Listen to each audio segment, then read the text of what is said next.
Info terkini World Water Forum ke-10 di Bali. Pendengar dan pemirsa RRI, senang sekali bertemu lagi dengan saya Retno Mandasari dan saat ini kita bersama Ibu Mary Matthew, Penasehat Teknis Senior UNDP atau UN Development Program untuk Global Water. How are you, Dr. Mary? I'm fine, thank you so much. It's great to be here. Thank you for joining with us today. Absolutely, my pleasure. Okay, so we would like to know what is actually the current situation about the water in the world nowadays. Wow, the current situation about water in the world. Let me give you an example. And this is something I like to do to explain this. When we talk about water and we have a water crisis and we have a really serious water problem, especially in light of climate change, because 80% of all water, of all climate related impacts are water related. That's 80%. So 4 out of every 5 impacts from climate change are water related. And yet people really don't feel that there's a water crisis, even though we're very aware that there's a climate crisis. You asked what's the state of water. It is in fact in crisis because of climate change, as well as the excessive demands that we put on water on the planet. One way I like to think about this is that when I talk to people about water, they're like, what's the problem? We're the blue planet, there's water everywhere. I'm like, yeah, there is. But if you take away all the water that's salty in the oceans, 72%, take that out, we don't have access to that. We can't use it for drinking or for agriculture or for a lot of industrial municipal purpose. You take that out. Okay. Then you've got water that's trapped deep underground, that's trapped in glaciers, and that's trapped in icebergs and so forth.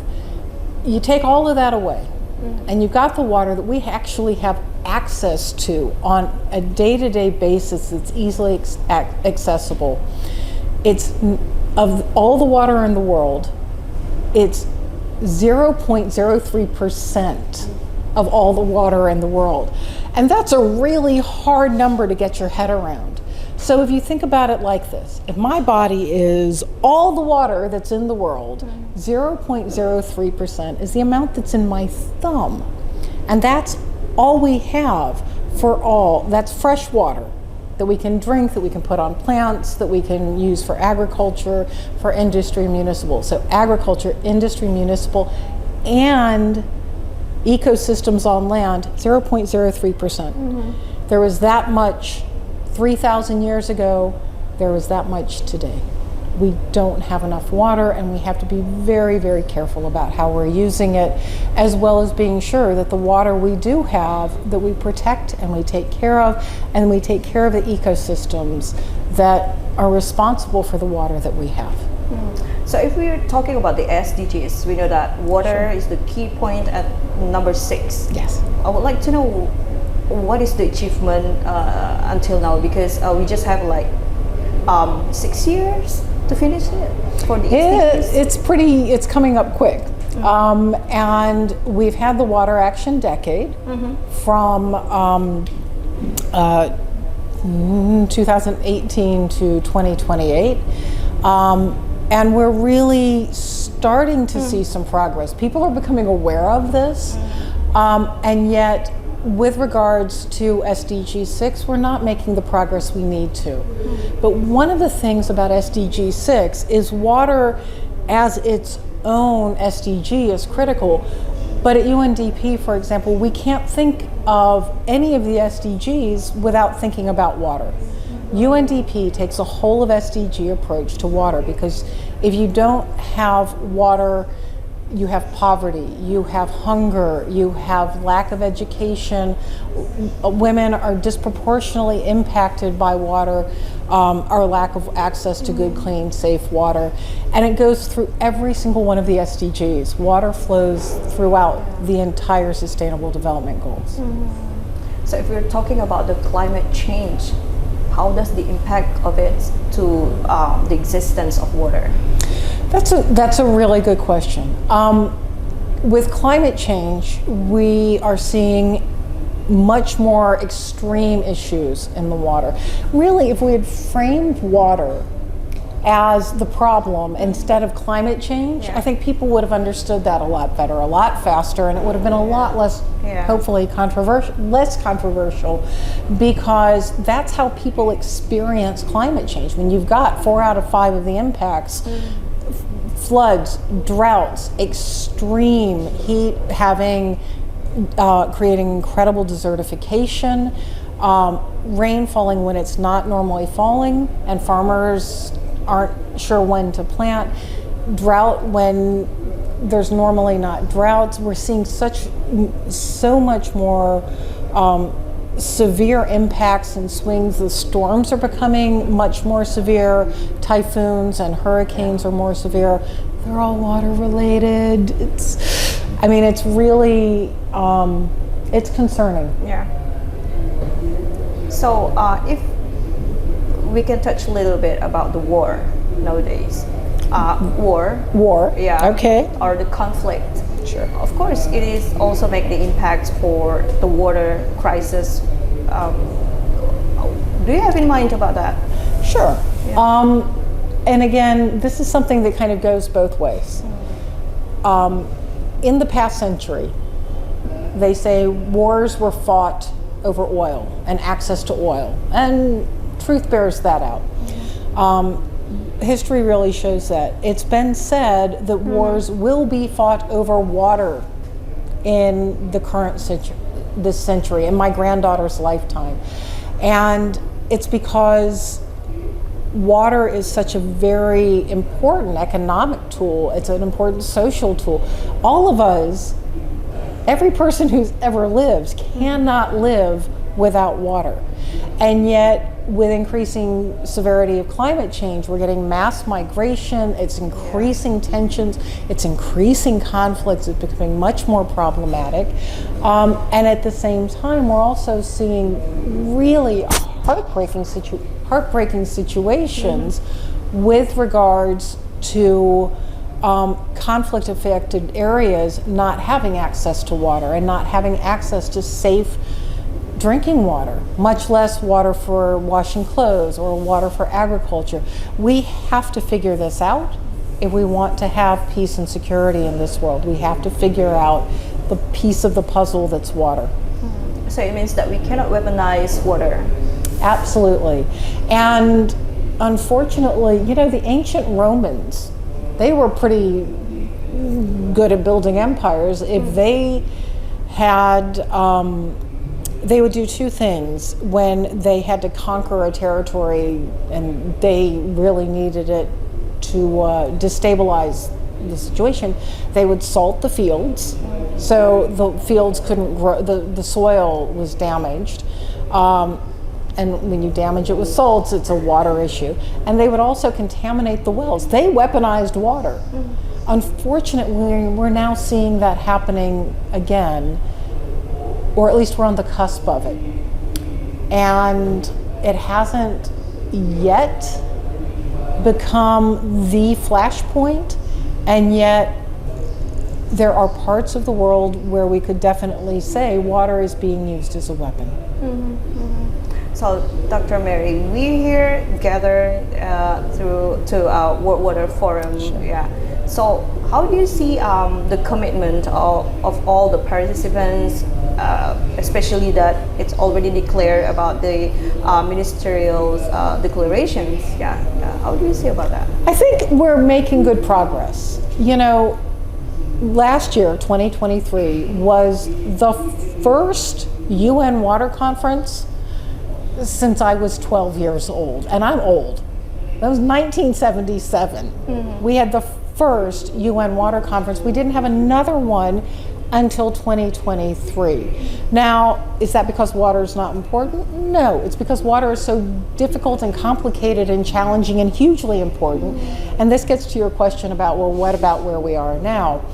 I've been actively engaged in a number of the World Water Forums in the past, and the World Water Forum started in 1997. We had our first one, and has progressed every 3 years, and often has played a very important role of filling in. And now we're at the point that we have a UN Water Conference, because suddenly, or maybe not suddenly, but it's become very important that we start addressing this and dealing with that. So we have the UN process working on that, but the World Water Forum plays an incredibly important role in bringing together all of the stakeholders, the private sector, the youth, the NGOs, the academics, as well as the governments. And one thing I've really noticed, and I noticed this when I was at the UN Water Conference last year, and I'm noticing it this year as well, is there's a feeling of we have to deal with this at a whole new level that 10 years ago we didn't see. And I think it's in part because we've got a new generation of ministers coming in who are understanding these issues, but I think it's also because the global outcry for dealing with climate change is coming, and of course there we go with the water again, because they're absolutely interlinked. So what about the Indonesia as the host of this forum this year, and also Indonesia has an initiative to World Lake Days in the UN. To work World Lake Days. Right. Yeah. To be as the big days, you know, to Right. respect the water, to Right. respect the nature. So how do you see that initiative? I think it's wonderful. I think it's really exciting. And one of the things I'm enjoying is the countries coming around. I've been doing this for many, many years. I've been working in this field, we'll say more than 20 years. And what I've seen in the last 3 to 5 years, and especially in the last 2, is governments wanting to step up and say, yes, we want to tackle this, and we can't do it by ourselves. We're going to work with our neighbors, and we're going to be able to take what we learn and we're going to share it with others all over the world. UNDP just released a fascinating report, and it's actually a guidance assessment, a self-assessment for industries to be able to assess how they're impacting water. And it's a really wonderful initiative. The nice thing is, with UNDP, we're going to be able to take that initiative, pending support from the governments, of course, and be able to replicate that to other places in the world so that everyone has access to potable water, so that we're not drinking polluted water. And I think it's amazing, and I think the commitment of the government to take these actions and to step up and to say, hey, we want to be a leader is absolutely fantastic, and I applaud Indonesia for doing that. So do you think it will be launched during the UNGA later on September, the UN? I am not able to disclose that at this point. I'm not sure, but I look forward to whenever it's being launched, it making a really important impact. And one thing that's important, whether it's launched at the UN General Assembly or the UN High Level Political Forum, or this year we have all 3 of the Rio COPs. So these are the COPs on sustainable development. It's the ecosystems and biodiversity. Water is critical to that. It's the climate change COP. We know how important water is. And the desertification COP, which will be in Saudi Arabia in December. And again, they're incredibly important. So watching all of this momentum building is absolutely amazing. So Dr. Mary, before we're closing, maybe you want to add something? Yeah, I think one of the things that is really important is that as international organizations, member states, NGOs, and especially the media have to work together. We've got to figure out how to coordinate, and we've got to learn from each other. And this isn't a, I'm doing this so you can't do it. It's a, I'm doing this, let me help you also do this. We need to work together. It's a collaborative effort. I have a granddaughter who is 3 months old on the 1st of May, and I look at her and I think, about the future I want for her and the future I want for your children and one day your grandchildren and for everybody's children and grandchildren. If we can solve the water crisis together, and the only way we can do it is by working together, they have a brighter, more beautiful, greener future, much like Bali is, than the future otherwise. So I'm dedicated to doing this. The UN system is dedicated to doing this. UNDP is dedicated to doing this. And I am looking forward to the future that my granddaughter can say, we did this together. Nice. Thank you very much for joining us, Dr. Mary. Thank you so much. It's been a pleasure to talk to you, dear. Thank you. Demikian wawancara saya bersama Ibu Mary Matthew. Sampai jumpa. Demikian info terkini buat Water Forum ke-10 di Bali.